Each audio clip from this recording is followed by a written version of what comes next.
Magandang araw. My name is Erlwin Abanggan with the trainer of Wealth Academy IMG. Especially here, we're based in Pampanga and of course in Cebu.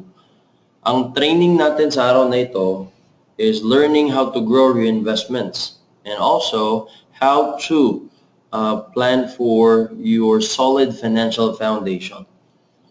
Okay? So, these are the training highlights. Ito yung mga expectations natin or ninyo na nakikinig ngayon kung ano yung mga matutunan ninyo sa training na ito. Una, you will discover the power of the Rule of 72. May sikreto or formula ang investments. So pag-usapan natin mamaya yan, ang tinatawag na Rule of 72 at sino naman yung nakadiscover sa formula na yan. Pangalawa, pag-usapan natin yung ano ba yung mutual funds versus stock market. Marami kayong maririnig na nag-invest sila sa stocks. Minsan, pag tinanong mo kung how does the stock market work, hindi nila ma-explain ng maayos. Or minsan, naririnig mo na nalulugi sila pagdating sa investments. Okay? Pag-usapan natin yan. At hindi sa pagtapos ng training na ito, matutunan yung mga bagay na yan. Okay? Also, pag-usapan natin yung types of investment risk. Ang pag-i-invest, meron ba siyang panganib? Pwede bang malugi ako? Or pwedeng kikita na lang parati? Or meron bang time na pwedeng mag-close yung kumpanya? Or malugi yung investments? Pag-usapan natin yan. Kasi common yung mga questions na yan ay pagdating sa investments. Pangapat, kailan ba ako dapat mag-invest? And paano ko ba i-monitor yung aking investment? Pag sinabing NAVs or NAVPS, yun yung term or ibig sabihin net asset value per share. So ipapaintindi ko sa training na ito kung ano ibig sabihin at paano mo siya i-monitor at kung saan. Pag-usapan din natin on how to create an emergency fund. From the word emergency ay talagang napaka-importante. Na pagdating sa emergency, meron tayong fund. Paano? Magkano? Gaano kalaki yung fund na dapat meron ako to prepare for emergency. Pag-usapan din natin how to increase cash flow. Kadalasan, iniisip pagdating sa usapang pera, ay gusto talagang pangmalakihan agad. Gusto niya na mabilis para ma-achieve yung mga pangarap sa buhay. Sa sobrang bilis, yun, sobrang bilis din nawala. Okay? Sa loto, tapos, ano pa ba? Pumasok sa mga scams. Pumasok doon sa mga, double your money in 1 month or double your money in 3 weeks. Ayan, pag-usapan natin yan. How to avoid those kind of scenarios. And how to prepare if nalugi ka sa negosyo mo or nawalan ka ng trabaho. Anong gamit ng emergency fund? Anong gamit ng discipline on how to increase your cash flow. Pag-usapan din natin yung importance of healthcare and life insurance. Maraming mga tao takot pagdating sa life insurance. Maraming tao hindi naghahanda pagdating sa sakit. Pagdating ng panahon, kumakamot sa ulo at sinasabi, sana pinaghandaan ko yung mga ganitong pangyayari sa buhay. Pag-usapan din natin how to get out of debt and how to follow the pattern of the wealthy. Ang mga mayayaman, lalong yung mayaman, bakit ang mahirap, lalong naghihirap? Kasi merong pattern yung mga mayayaman. Okay? Pag-usapan natin yan. And how to become an expert. Pag sinabing how to become an expert, hindi ka naaasa sa mga agents, hindi ka naaasa sa mga brokers, hindi ka naaasa sa mga tao na gustong mag-handle ng pera mo. In IMG, tuturuan ka on how to handle your money and how to be an expert for your own self and for your own family. And of course, most especially how to have direct access to the big companies in the Philippines. Okay? And how to top the financial industry. Sino ba si IMG? Pag-usapan muna natin itong World Financial Group. This is the mother company of IMG in US and in Canada. 36 years to 37 years na yung kumpanya na ito. Okay? An Aegon company. So, the World Financial Group has the same mission, has the same campaign in teaching financial education. Kaya may partner siya na tinatawag na Heartland Institute, empowering organizations and their people through financial education. So, pwede nyo i-research sa Google. Sino ba yan si World Financial Group at sino naman yan si Heartland Institute? Here in the Philippines, it's IMG, International Marketing Group. Okay? Meron naman tayong programa that is teaching people about financial concepts and financial literacy. This is a school of financial education. Ang tawag naman sa program is Wealth Academy. So, you're listening to me right now, and this is the pre-orientation of the Wealth Academy program. And you will understand those things na sinasabi ko sa inyo. Okay? So, ang campaign natin for the next few years until 2020 is to have 1 million financially educated families. And hopefully, you will be part of those people who are financially educated. Malamang nakikinig kayo sa akin ngayon dahil this is an online training, and at the same time, sa nakikinig sa office, they are here. They're taking notes, they're focusing. Kung sakali nandyan ka sa bahay mo, nakikinig, or nasa office, sa recorded na training na ito, you might be relaxed, or pwede kang merong ibang iniisip habang nakikinig. Pero sabihin ko sa iyo, try to focus on the next 30 minutes to 45 minutes the things na sasabihin ko sa iyo. And I promise you, your life will never be the same again. And once you understand these things, I also encourage you to have an immediate action plan on how to start your financial plan. Let's go ahead and start. Let me introduce first the program that was passed noong 2010, or the Financial Literacy Bill. So makikita mo yan sa YouTube. Type mo lang, Financial Literacy Bill, State of the Nation by Jessica Soho. 2010, pinasa ito.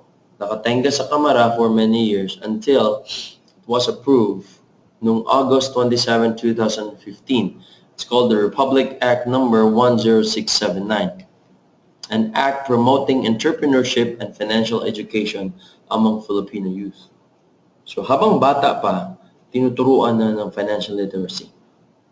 Kasi pag tumanda na, doon pa ituturo yung financial literacy, it might be too late. Okay? So, ang ating mga anak ngayon ay kailangang malalaman niya. Malalaman nila yung pamamaraan on how to handle your money.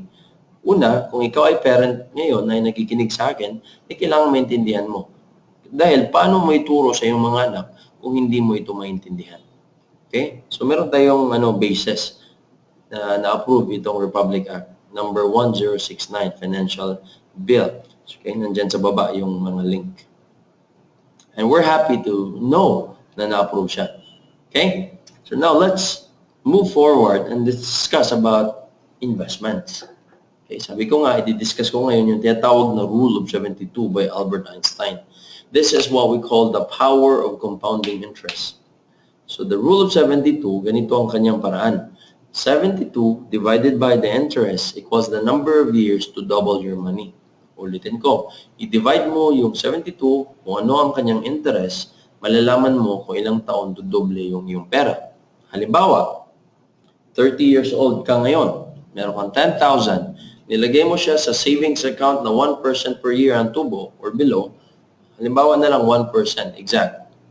Okay, maging 20,000 siya. Tanong, kailan? 72, i-divide mo siya ng 1 kasi 1% equals 72 years. Therefore, age 30 plus 72, at age 102, you will get your 20,000. Alright? Papayag ka na 20,000 na makuha mo 72 years from now. Kung hindi ka papayag, sa ganung tubo lamang, sa ganun katagal na panahon, maghanap ka ng mas mataas na interest. Halimbawa, 4%. Binigyan ka ng 4% interest sa time deposit. Okay? Sa rural bank. Okay? Or may mga big banks that are giving 4% kung sinerte ka or kaibigan mo yung manager. But mostly, hindi naabot sa 4% ngayon. Nasa 1.5 to 2% kung milyon-milyon ang iyong pera. What if 100,000 ang iyong pera? Kaya halimbawa, binigay sa iyo ang 4% at age 29. Okay? Every 18 years, dodoble ang iyong pera based sa Rule of 72 ni Albert Einstein. At age 47, 200 na yung pera mo. At age 65, 400 na yung pera mo. Mas malaki siya compared doon sa 1%. What you did not know, pagtalikod mo, okay? Pagtalikod mo doon sa kanya ng office after kang pumirma, ita-transfer nila sa higher interest, which is 12%. Every 6 years, your money will double. At age 29, ang 100,000 mo, okay? Maging 200 siya another 6 years. So ilang 6 years yan? At age 35, 6 years after, 200 na. Another 6 years, 41 ka na. 400 na ang pera. Another 6 years, 47, 800. Another 6 years, 1.6. Another 6 years, 3.2. Another 6 years, 6.4 ang pera. Ang tanong, ang 6.4, mapunta ba sa'yo or hindi? Ang mapunta sa'yo, 400 lang. Kasi, ang pinirmahan mo is only 4%. Ang kita nila sa 100,000 mo, 36 years ago, is 6 million. Okay? Fair or unfair? Malamang ang sagot mo, unfair. Actually, it's just fair kasi pumirma ka doon sa 4%. Now, lesson learned. Ano naman ang prinsipyo dito? So the next time around, you invest or save money, make sure you understand what you're doing. Kahit sa ano naman eh. Kahit sa trabaho, sa negosyo, sa paglalakad, sa pagkain, kahit anong ginagawa mo sa relationship, you need to understand anong pinapasukan mo. Kasi in the end, ikaw rin naman ang makikinabang or ikaw rin ang magsasakripisyo or magsasuffer sa mga desisyon natin. Okay? Especially pagdating sa pera. That's what we call the cost of lost opportunity. Huwag mo sayangan yung pera, huwag mo rin sayangan yung time. Kung na-realize mo 36 years after na mali pala yung ginawa mo, sayang yung 36 years. Sayang pa yung pera, sayang pa yung 36 years. Kaya ngayon, sasabihin ko sa iyo, intindihin mo ito para hindi masayang yung pera, hindi rin masayang yung time. Don't just work hard for money, learn how to make money work hard for you. In building your wealth, there are 6 steps to build a solid financial foundation. Again, investment is one of them. So kung ang sagot mo ngayon, Erlwin, gusto ko lang talaga investments. Ayaw ko na marinig yung iba. Sabihin ko sa iyo, after ko explain sa iyo, magbabago yung iyong pananaw. Kasi ang financial planning, or katulad ng ano yan, pagtatayo ng building or bahay, hindi puro bubong lang. Hindi rin puro, puro foundation.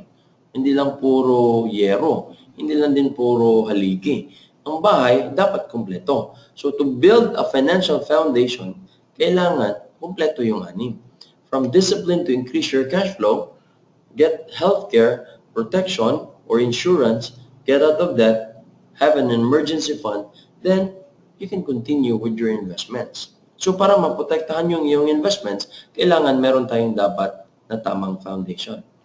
Okay? Halimbawa, bakit ka ba mag-i-invest? Gusto mo ma-achieve yung mga ganito, ang status sa buhay. Gusto mo mag-retire ng mas maaga. Okay? You want to retire also your parents. You want to have a big house. You want to invest for your children's education. Pag nagkasakit ka, meron kang pera pambayad sa hospital aside from your healthcare.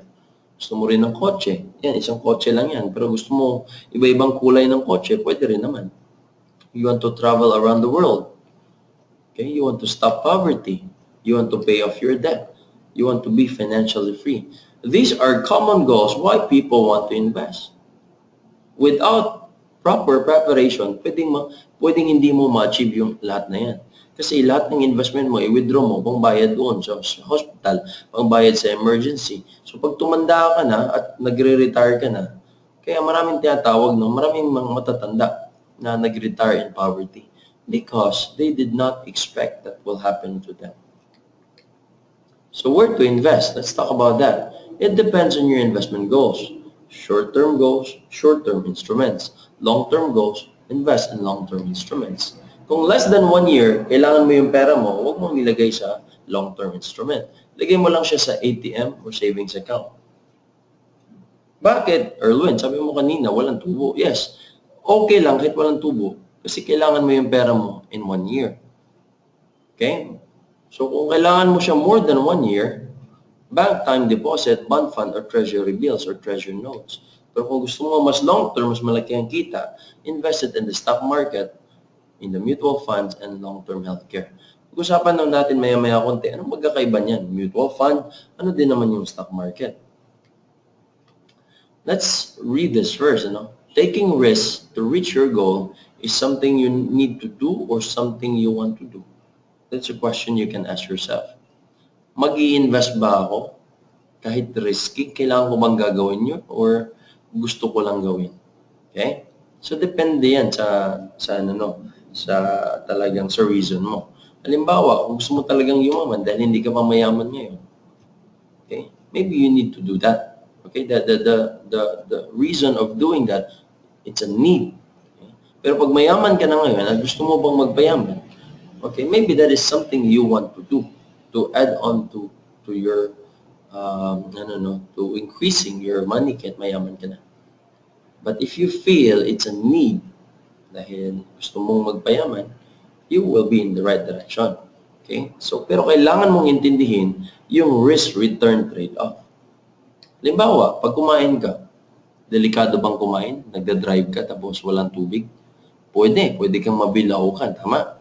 So, kain ka, wala ka namang ininom na tubig. So, wala kang dalang tubig, delikado. Pwede rin ikakamatay mo yan. Pag naglakad ka rin naman, may risk din yun. Diba? Nagsiselfone ka, tumatawid ka, biglang may sasakyan dumaan. Hindi mo in-expect, naka-go pala sila, ikaw naka-stop. Pwede ka rin masagasaan. It's still risky.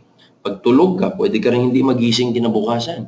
It is also risky. Pagdating sa investment, you don't have to ask kung may risk because there's always a risk in everything. Sigurado ba, Erlwin, yan? Pag nag-invest ako, yayaman ako, o hindi ako malulugi? Ang sasabihin ko lang sa inyo, you just need to understand it.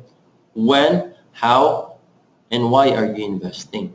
Okay? Because there's always a risk. Low risk, ito yung rule. Low risk, low return. High risk, high return. No risk, of course, no return. Simple, tama? So, ganun ang investments. Now, let's talk about mutual fund versus direct stock investing. Ang mutual fund, para kang pasahero sa eroplano. Nakaupo ka lang, bumili ka ng ticket, tapos pagdating doon, upo ka lang, tapos in the next few minutes or hours, makarating ka sa destination mo. Yan yung mutual fund investors. Tayo ay maglalagay lang ng pera sa investments, bahala na yung mutual fund company kung saan nila i-invest. Pero take note, hindi bahala na parang wala kang idea. Hindi katulad siya sabi na love, if love is blind, right? There's no such thing as love is blind. When you love someone, kailangan intindihin mo ba't mo siya minahal. Ganon din pagdating sa investment. Ba't ka nag-invest? At saan mo in-invest yung pera mo? Through the mutual fund companies, they will give you feedback or ang tatawag doon, facts and figures, or it's called the, tawag nito. Oh yeah. You can search it sa pifa.com.ph, facts and figures, and you will see kung saan nila in-invest yung pera mo. Okay? Ang stock investing or direct investing ay in-invest, okay? You're investing directly to the stocks. Ibig sabihin, para silang pilot. Kung hindi ka pilot, huwag kang magpa-pilot. Doon ka lang maging pasahero ka lang sa mutual fund. Pag direct investor ka kasi magaling ka at expert ka doon sa pagpimili ng mga stocks, ay you can go ahead and do that. Many people go directly to the stock without having expertise. Kaya delikado. So my recommendation is to go first to the mutual fund. Pag na-master mo na yan, you can go eventually to stock investing. Okay? Ang mutual fund is a pool of investors. So marami tayo, pwede tayo magsimula at 5,000 pesos each investor. Dati, 10 years, 20 years ago, mahirapan ka mag-invest kasi hindi ganun kaliit yung startup. Pag nag-invest ka naman sa mutual fund, i-invest ng mutual fund sa stock market. As you can see sa illustration, ilalagay niya kay SM, Ayala, PLDT, normally sa top 10 holdings in the Philippines. Okay? So, ang tanong niyan, mas sure ba yan compare sa aking negosyong sinimulan? Sabihin ko sa iyo, masigurado pa akong kikita kay SM at Ayala kaysa magsisimula ako ng sariling negosyo at magta-trial and error. Pero it doesn't hold you back from doing that. Kung gusto mo talaga mag-experience at mag-experiment, you can go ahead. Especially kung passion mo naman ang magpagninegosyo. Ang sinasabi ko lang naman, balance it. Meron kang traditional business, meron ka ring investment sa mutual fund and stock market so that partner mo sila yung malalaking kumpanya. Okay? Sabi nga dito, sa $9 million club, don't trade but invest and invest for long term. So if you want to start right in investing, always think long term. Increase your financial IQ and invest long term. Huwag kang magti-trade. Sabi nga, trading is as good as you are gambling. Nagtitrade ka eh, nagta-timing. But as an investor, huwag kang magta-timing. Malalaman mo lang yan araw-araw sa pifa.com.ph. Mamaya, pag-usapan natin paano mo i-monitor yung investments. Basta, think about long-term investment. Okay? There's no short-term investment. Pag short-term, ang tawag mo savings, hindi investment. Now, how does mutual fund work? Ganito yan. If that is you go to the bank and the bank put your money in the stock market and mutual fund. Okay? So now, if the stock market earns 20%, ang earning mo lang nasa 1 to 2%. So we encourage you to be a shareholder or investor sa mutual fund. Pag ang stock market nag-earn ng 20%, lahat ng shareholder or investor will also earn 20%. Fair enough? Okay? So these are the classifications of mutual fund: bond fund, balance fund, and the stock and equity fund. Okay, let's focus on the stock and equity fund. Mas exciting ito, right? Saka ito naman talaga ang ating focus sa discussion today. There are 3 scenarios in the stock market.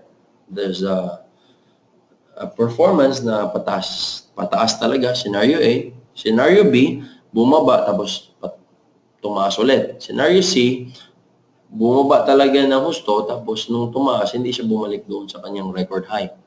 Now, ang tanong dyan, kung mag-invest ka today, saan gusto mo mag-invest? Letter A, B, or C? Okay, let me discuss to you how it works. So, some companies listed in the Philippine Stock Exchange. Sabi ko kanina, ito yung mga kumpanya na nakalista sa stock market. Nandiyan sila Ayala, sila SM, sila Jollibee, name it, you can find it. And these are just some of the companies. These are not all the companies. So, since hindi siya kakasya sa slide, so pinili ko na lang kung ano yung ilalagay ko dyan. Now, ang stock market, marami kang makikitang numbers, no?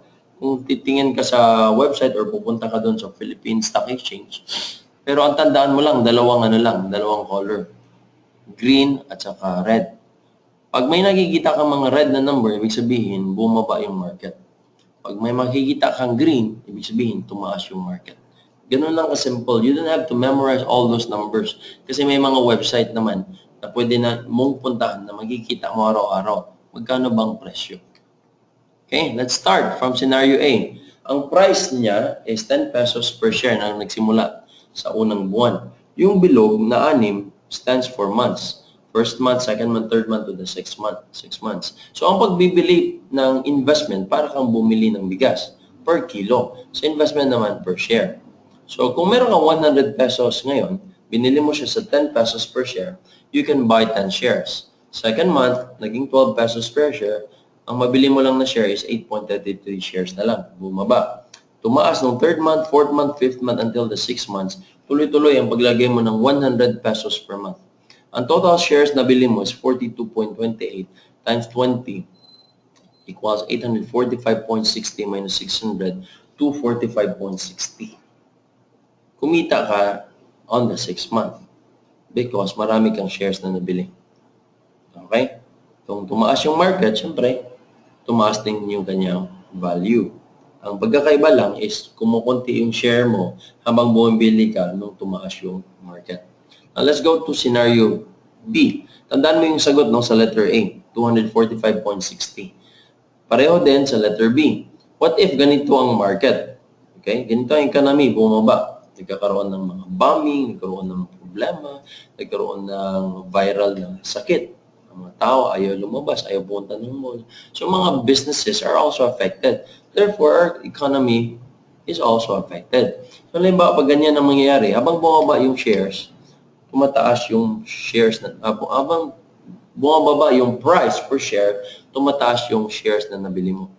Okay? On the 4th month, on the 5th month, tumaas, bumalik sa 7. On the 6 months, bumalik sa 10. What if ganyan ang scenario? Let's see. How many shares nabili mo lahat? 85.25 times 10, 852.50 minus 600, kumita ka ng 252.50. Kung na-observe mo yung letter A, mas malaki yung kita ng letter B. Dahil nung bumagsak, mas marami kang nabiling shares. Let's see, letter C. Let's check letter C. Okay, nagsimula sa 10 ulit, bumagsak sa 5, 3, naging 1. Try to observe yung month number 4. 1 peso per share. 100 pesos lang ating example na nilagay na pera. But if 1 million nilagay mo, magkano shares or ilang shares mabili mo? 1 million shares. What if on the 5th month naging 2 pesos? So 1 million shares times 2, that's 2 million. Okay? So ganun yun. That's why the rich are getting richer because they know when and where to invest. Okay? On the 6 months, bumalik sa 5 pero hindi na bumalik sa 10. I-total mo lahat ng shares, 235 shares times 5, that's 1,175 minus 600, that's 575. So, compare letter A, B, and C. Ang C yung pinakamalaki dahil nung bumaba, bumulusok pababa, mas marami siyang shares na bili at naglagay siya ng pera. Take note, kung ang tanong, when I should invest more, you know the answer. When the time that the economy is going down, that's the time that you need to invest more. Normally kasi baligtad. Pag pataas yung economy, doon naman yung maghahabol mag-i-invest. Dapat pag bumaba, dyan ka mag-i-invest ng todo. Kaya, importante, pag there's a down market, dapat magtitipid ka. Dapat huwag ka masyadong gumasto. Dahil mas marami kang shares mabili pag bumaba yung market. Okay? Hopefully, nakuha natin. No? Ganun lang ka-simple yun. Okay? If you hire a financial planner, they make it complicated. So, don't hire someone. Just understand these things. Now, ang stock market nag-up, nagda-down. So normal lang yun. Actually, hindi risky yung pag-up tsaka yung nagda-down. The greatest risk is when it's going up and you are not part of that growth. Alright? Kasi nung bumaba, hindi ka nag-invest. Again, ulitin ko the greatest risk of all is naka-realize ka nung tumaas na yung market, hindi ka nakasakay nung bumaba. Yun yung pinakamatinding regret. Matinding pagsisisi. Ngayon pa lang, if you understand yung discussion na ito, dapat mag-isip ka na mag-start ka na immediately. Now, ito naman yung mga companies, okay, na top 5 companies, okay, 6 na yan sila ngayon, na top mutual fund companies in the Philippines, okay, and they are partners of IMG. Like I said, you can go direct sa mga companies na ito, hindi ka nadadaan sa agents. Halimbawa, si Philiquity. Saan ba nag-i-invest sa Philiquity? Sabi mo si Philiquity ay mutual fund. Saan ba niya in-invest yung pera? Ayan, tingnan mo dyan sa top 10 holdings. Nakalista dyan sa kaliwa. Dyan sa baba, sa pangalan ni Philiquity. Nandyan sila Nickel Asia, Universal Rubinaco, Philippine Long Distance, name it. Those are popular companies. So, hindi ka matatakot sa yung investment. Kahit nilagay mo siya sa mutual fund kasi alam mo, yung pera mo, dinidiversify nila doon sa iba't ibang malalaking companies. Okay. Si Philiquity, nagsimula siya noong 1995 at 1 peso per share. Imagine na lang, naintindihan mo to noong 1995 at meron kang malaking pera. Ang price niya ngayon, nasa 36, 37. Just try to do the math. Magkano na ang kita mo? Kung meron kang 1 million noong 1995, ang price ngayon na 37, meron ka ng 37 million. Walang effort, inantay mo lang siya. Ganun yung tinatawag na long-term investment. Okay? So, depende yan sa price. Now, what if Erlwin? Yung nangyari noong 2008, marami bang yumaman nun? Actually, marami. Ang presyo noong 2008 sa Philiquity is 13 pesos, beginning of the year. Since nagkaroon ng recession, bumagsak na yung economy. Bumagsak din yung price. From 13, naging 7. Ang bagsak niya, negative 40. Pero nung after 1 year naman, noong 2009, December 29, naging 13 pesos ulit. So, bumalik siya, positive 65. Umabot siya 105 to 106% ang tubo ng kanyang pera. So, again, sabi ko nga, kung may pera ka noong 2008, mayaman ka na sana after 1 year. Pero pag wala ka nilagay nun, wala din namang effect sa'yo. Pero again, kung naintindihan mo ngayon, ang iniisip mo siguro ngayon, sayang. Sana naintindihan ko noong 2008. Okay? So, hindi natin ibalik yon. Wala tayong magagawa doon. Ito na lang ang isipin natin. Merong isang kumpanya or mutual fund, ang pangalan niya ay Soldivo. Ang price niya is below 1 peso. Ibig sabihin, hindi ka magantay ng sobrang baba. Dahil mababa na talaga ang simula niya. I would encourage you to start investing in this company. Isang partner siya ni IMG. Ito yung pinaka-hot mutual fund company right now sa Philippines kasi ang kanyang price ay napakamura. So, Erlwin, paano ko i-monitor yung lahat ng mga investment na yan na sabi mo? Okay? You can go to this website, pifa.com.ph and click mo yung facts and figures. You will see the performance every day. You can even see yung natawag na NAV, Net Asset Value Per Share. You can see it dyan sa, yung sa left side. Okay? Yung sa pinakauna na section. Kung titingnan mo si Soldivo, ang kanyang price is 0.87. Talagang bumagsak ngayon, pababa. Alright? So, you don't have to worry kung paano mo i-monitor yung investment. You don't have to worry kung nawawala siya or hindi. Kasi nandyan yan sa mga website na yan. Hindi ka na dapat pumunta doon sa Makati or Philippine Stock Exchange to monitor. Another thing is itong si Rumpver.com. Si Rumpver is also a partner of IMG. Sila naman ang nagmo-monitor sa mga partners ng mga mutual fund companies. You can even download the form sa website na yan. Okay? Kung gusto mo magsimula na sa investments. Lahat lang ng forms idaan mo kay IMG. Okay? Explain ko yan bakit. Now, let's talk about 2016. Yung news nung January na babagsak yung economy, maybe because of many aspects. Na una, yung sa presidential election. So maraming tao natatakot, baka pagbago ang presidente, anong mangyari sa ating country. So maraming mga aspeto. So maraming mga investors nagwi-withdraw ng kanilang investments, so affected yung ating economy.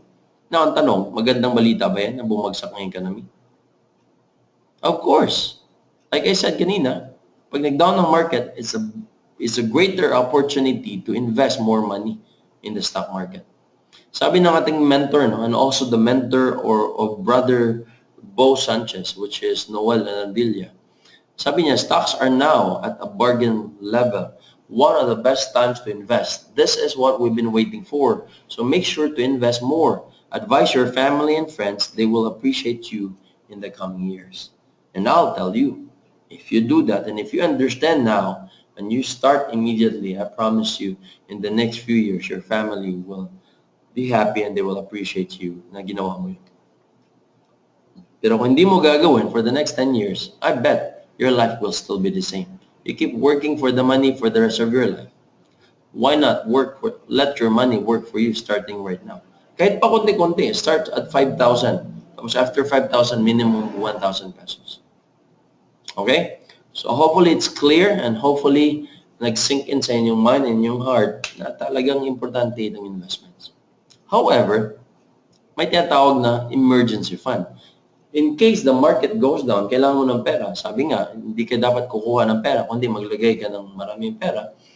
Kailangan mo ng emergency fund na pang-araw-araw mong gastusin. Okay? Pambili ng pagkain mo, bayad sa bills, school sa mga bata, kailangan at least 3 to 6 months of your income, pwede mo siyang i-save sa bangko. Ang tawag dyan, emergency fund. Okay? Again, ang formula is 3, 6 months, or 12 months. It's called emergency fund. That's your goal. In case naman, mawalan kang trabaho, repair sa kotse kasi kailangan mo sa trabaho, or sa negosyo, medical emergencies, kinulang yung healthcare mo, may mga kailangan ayusin sa bahay. So, ang gamit ay emergency fund. Again, investment is not an emergency fund. Investment or emergency fund is separate from your investments. Now, like I said, dapat kumpleto yung 6 areas or 6 na foundation in building your financial future. Okay? To have peace of mind, siguraduhin mo na kumpleto yung 6 areas. From ground zero, increasing your cash flow, to healthcare, life insurance, eliminate your debt, emergency fund, then investment. Now, bakit natin i-discuss yung ibang mga aspeto ng financial plan? Kasi ang buhay ay napakaikli lamang. The day will come, you will retire. And you might realize, sayang, mali pala yung ginawa ko. So, sa buhay, may tinatawag na timeline. No? Nung pinanganak ka, tapos after nun, lumaki ka na, nag-aral ka, nagtatrabaho ka, nagkaroon ka ng pamilya, tawag ng productive years in preparation for your retirement years. Sa retirement years, dapat nag-i-enjoy ka na sa buhay. Hindi ka na nagtatrabaho. Pero base sa statistics, only 2% are financially independent when they grow old. 23% are still working, 30% dependent on charity, and 45% dependent on their children. Now, my question to you, saan ka pagdating ng retirement? Okay? This is a fast-changing world, and people need to know also the new solutions for a changing world. So, to increase cash flow and to prepare for your retirement, you need to understand that before, a parent could raise 12 children. Okay? Kaya walang plano, daming anak, no? Ang trabaho ng tatay, maintenance guy o driver. Pero kayang buhayin yung mga anak. Kasi mas mura naman ang bilihin dati. Ngayon, ang 12 na anak, cannot raise a parent. Minsan, ang nanay, tatay, pinagpasapasahan na lang ng mga dosing anak. Maraming anak, pero hindi kayang buhayin si nanay, si tatay. Anong reason? Kasi sila din, walang preparation. Kanilang budget, kulang din. Pag nagkasakit si tatay, siyempre, pinagtutulakan na lang ng mga anak. Nay, or tay, mas favorite mo si ano, di ba? Doon ka muna. Namimiss ka na nila, o di ba? Pag may pera naman, tay, dito ka na. Namimiss ka na ng mga apo mo. Love na love ka nila, o di ba? Pasyal naman tayo sa park, o di ba? So, mas niyayaya mo dahil may pera. Pero pag walang pera, tinataboy mo. Hindi naman ikaw because I don't know you personally. Sinasabi kong you, I mean, kadalasan tao. Pag tumanda yung mga nanay, tatay nila, pag walang pera, talagang kawawa. Before, only the father worked could raise 12 children. But today, a couple both working can hardly raise one child. So, importante, no? Ang financial planning talaga. Especially to the OFWs. Now, let me talk to the OFWs. Ikaw, nagtatrabaho ka. Iniwan mo yung pamilya mo para mas malaki ang kita mo compare dito sa Philippines. Kung hindi naman din naturuan ng financial planning yung mga nasa Philippines, pwede rin maubos yung pera mo. Kaya maraming mga OFW umuwi na bangkarote. Also, nag-invest. Nagkamali din, na-scam, ubos din ng pera. So for the next 10, 20 years, pabalik-balik na lang sa abroad. Kaya ako, kung ako ang tanongin ninyo, kaya ko mag-abroad because I know ang pera nandito sa Philippines. Pero just in case, nandyan ka na sa abroad, nakikinig ngayon, tapos gusto mong umuwi na sa iyong family as soon as possible, I challenge you to start your financial plan. Don't worry, we will assist you and help you with your financial plan through our program sa IMG, which is Wealth Academy. So another thing, bakit ubos-ubos yung pera? People spend faster today compared dati. Dati ang laro, patintero, saranggula, piko, sungka. Okay lang, di ba? Kunti lang ang bayad. But today, may maraming gadgets. Mas lalaki lalo yung bill. Mas mahal pa yung mga gadgets. I'm not saying, because ako ngayon nagtitraining, gumagamit ako ng gadgets, pero for money making, for my own business. Pero pag ginamit mo yung mga gadgets, mga laro-laro lang, wala namang perang pumapasok dahil dyan. It's just useless. Okay? So to increase also your cash flow, importante yung tamang formula. Kahit ka naman nag-i-invest pero pag mali rin naman yung formula mo sa pag-increase ng cash flow, pwede rin affected yung investments. So that's why, pagdating ng income, kung ang lumabas agad ay puro expenses, wala talagang matira dyan, kaya trabaho ng trabaho ka pa rin. Paulit-ulit na lang yan. Okay? Wala kang masisave for the next 10, 20 years kung ganyan ang yung formula. Pay yourself first. Ito yung tamang formula, no? Income minus tithing. Actually, before yourself, pay the Lord first. This is biblical. 10% tithing, 20% savings. Remaining 70% will be expenses. So, 20% yan yung ibabayad mo sa sarili mo in case of emergency. Okay? And for your retirement, dyan mo kukunin yung investments. Kung ang 70% natira, 70% expenses, kung kaya mo rin naman 50% lang iyong expenses, at least may 20% pa pangdagdag doon sa iyong investments. So follow the right formula. Whether college graduate ka or hindi, professional ka or hindi, mayaman ka or hindi ngayon, follow the formula. I promise you, you will be in the right direction. Halimbawa, Erlwin, sinagat talaga ako. Pero uminom ka ba ng soft drinks araw-araw? Kung uminom ka ng soft drinks araw-araw, pwede mo siyang tanggalin. Okay? Remember, wants versus needs. Ang wants gusto, ang needs kailangan. Ang soft drinks, hindi mo naman siguro kailangan sa katawan mo. Hindi mo naman siguro kailangan, hindi ka naman mamatay kung wala yan. Okay? Kung tinanggal mo yan, ang annual cost yan is 21,600. Monthly cost, 1,800. If you know how to invest in the mutual fund at an average rate of 12%, after 35 years, you will have 5.8 million. Soft drinks lang tinanggal mo sa buhay mo. Again, financial planning is about discipline. Increasing your cash flow is about discipline. Kung hindi naman 5.8 million ang gusto mo, dahil ayaw mo mag-sacrifice, you might get diabetes pagdating ng araw. Huwag naman. Alright? So, prevention is better than cure. So, there's what we call the wealth calculator. So kung marami kang na-save, marami kang ma-invest. So halimbawa na lang, save ka or save ng 5,000 per month at 12% per year. After 30 years, that's 15.2 million. Okay, ulitin ko 5,000 per month at 12% per year growth, compounding interest. After 30 years, that's 15.2 million. Siguradong marami kang pera 30 years after pag-start ka ng mas maaga. Pero Erwin, kulang na ang time ko Kunti na lang Pwede bang bilisan? Wow, gusto mo 5 years. If you want to get 5 million after 5 years, kailangan ka mag-save ng 50,000 per month for the next 5 years. Again, sabihin ko sa inyo, time is very important. Kung ang nakikinig ngayon ay bata ka pa, invest more, invest early.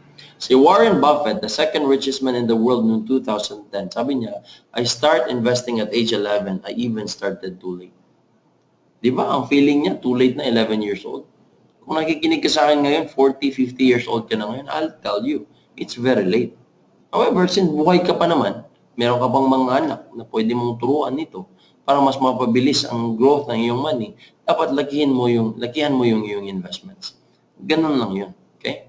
Pero may iba magsasabi, Erwin, pag nag-retire na ako, doon ako mag-invest. Actually, that's too late.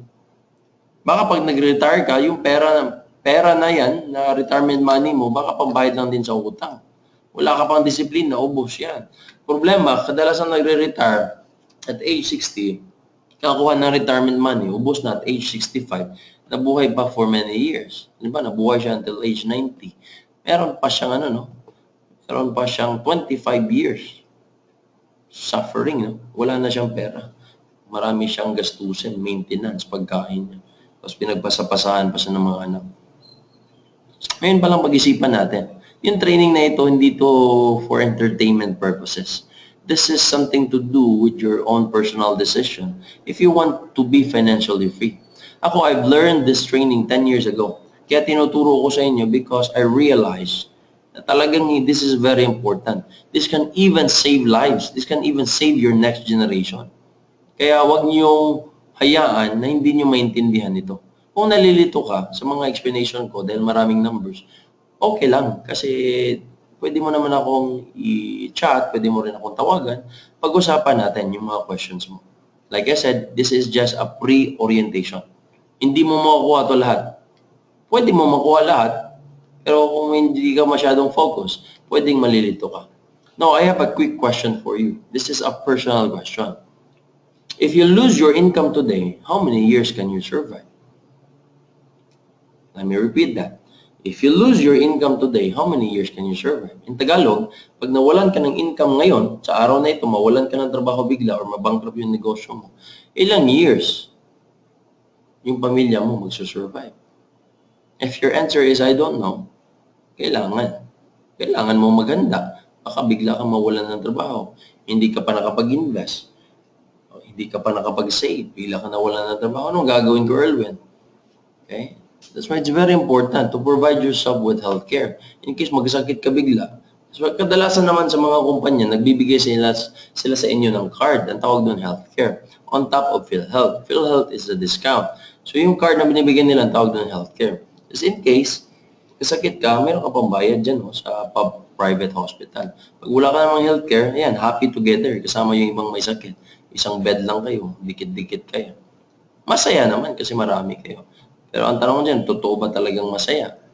Okay? Marami nang katabi mo, patay na, hindi nila alam.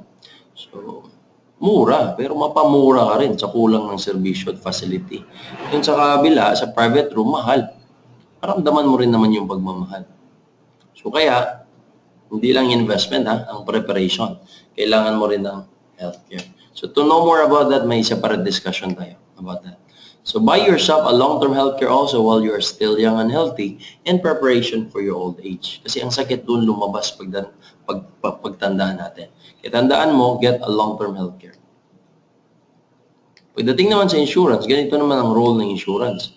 Habang nagtatrabaho ka, okay, habang nag-business ka, gusto mong family mo, pupunta doon. Sa luxury or comfort, bigla ka namang nawala, kawawa naman sila. Kaya dalawa ang meron ka dapat. As breadwinner, meron ka dapat healthcare, meron ka rin insurance. Pag in case nawala ka, hindi sila kawawa. Hindi sila mapunta doon sa kahirapan. Kasi una, nung nagkasakit ka, hindi sila nagkakautang dahil sa'yo. Kasi meron ka nang preparation, meron ka ng healthcare. Pag natuluyan ka naman at namatay, meron din silang matatanggap na pera. Kadalasan, 1 million or 2 million in case you die by accident. Kaya it will be better pag namatay ka aksidente para doble yung matanggap nila. Pero mas maganda, huwag munang mamatay. Okay? Mas maganda mag-invest muna ng todo. Just in case lang, anything happens to you, kaya kailangan mo ng healthcare, kailangan mo rin ng insurance. So kung meron ka ng healthcare or insurance at nakuha mo yan pero hindi mo naintindihan, it's now time to understand it more. And you will appreciate kung ano yung mga kinukuha mo. Okay? So there are two lines in our life, no? This is what we call the X-curve concept. The line going down is our responsibility line. The line going up is our savings line. So since dalawang problema sa buhay, pagdating sa financial plan, you need to address both. What if you die too soon? Sino ang kawawa? Yung naiwan or yung namatay? Basically, yung naiwan. Kaya ang iyak ng mayaman at mahirap, pagkakaiba. Hagulgul ang iyak ng mga mahihirap.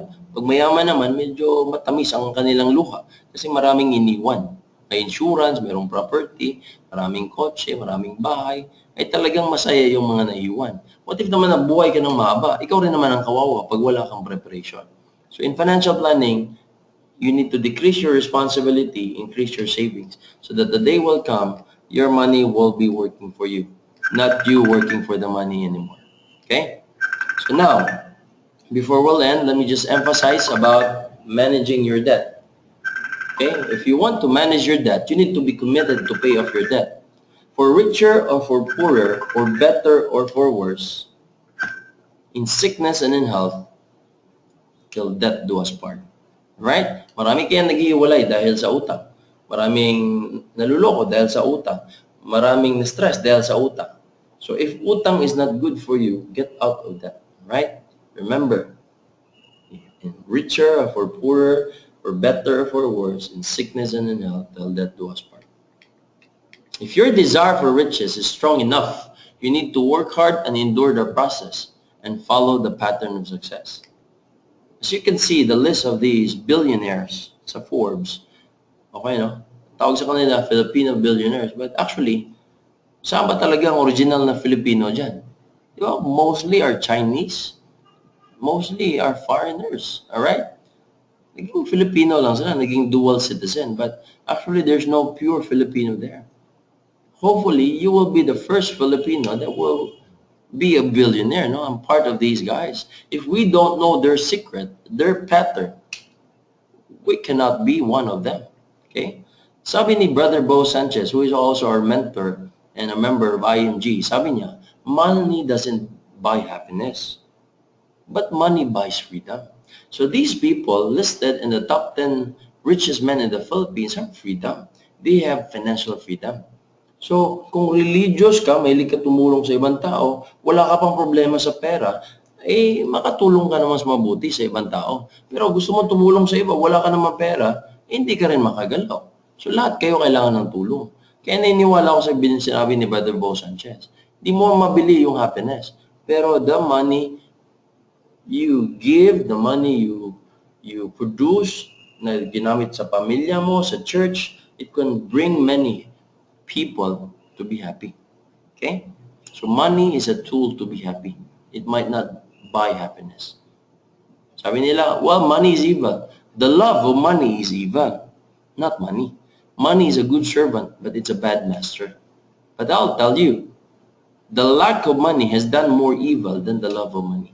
I would love to have more money because I want to help many people. I want to have my own foundation. I want to help poor people. I want to build, the kingdom of God by giving more tithes and offerings. So now, let's talk about the system of the wealthy. Henry C. is the richest man in the Philippines. Meron siyang SM, maraming SM. Don't you know na siya rin may-ari ng sarili niyang bangko? You put money in the bank and the bank invests your money in the stock market. Remember kung ano yung discussion natin kanina? Kaya si Henry C. tuloy-tuloy ang kanyang pagyaman kasi marami siyang pundo. Maraming pundong BDO, the #1 bank in the Philippines. Okay, kailangan din naman niya ng insurance sa kanyang sarili, sa pamilya, sa kanyang negosyo, sa kanyang malls, building, kotse. Gumawa rin siya ng sarili niyang insurance company, which is Generali Pilipinas. Kailangan din niya ng developer, nandyan din si SMDC. So siyang may-ari lahat niyan, kaya yumaman lalo siya. Ganun din si Ayala. May-ari ng Ayala Mall, si Ayala. May-ari ng kanyang bangko, BPI, si Ayala. May-ari ng insurance company, Ayala Life, siya din. Kailangan niya ng development, nandyan din si Ayala Land. Kaya the rich are getting richer, the poor are getting poorer. Kasi ang mahirap, masakit man tanggapin, walang sistema. Pero yung mayayaman, meron silang sistema. They know what to do. That's why they're getting richer each and every day sa kanilang buhay. Now, since I'm representing IMG, let me tell you the benefit of being an IMG member. And I'm proud to say that for the past 10 years, it's getting better every day, and I'm getting excited every day of my life because IMG provides me a pathway or a pattern on how to follow the pattern of the wealthy.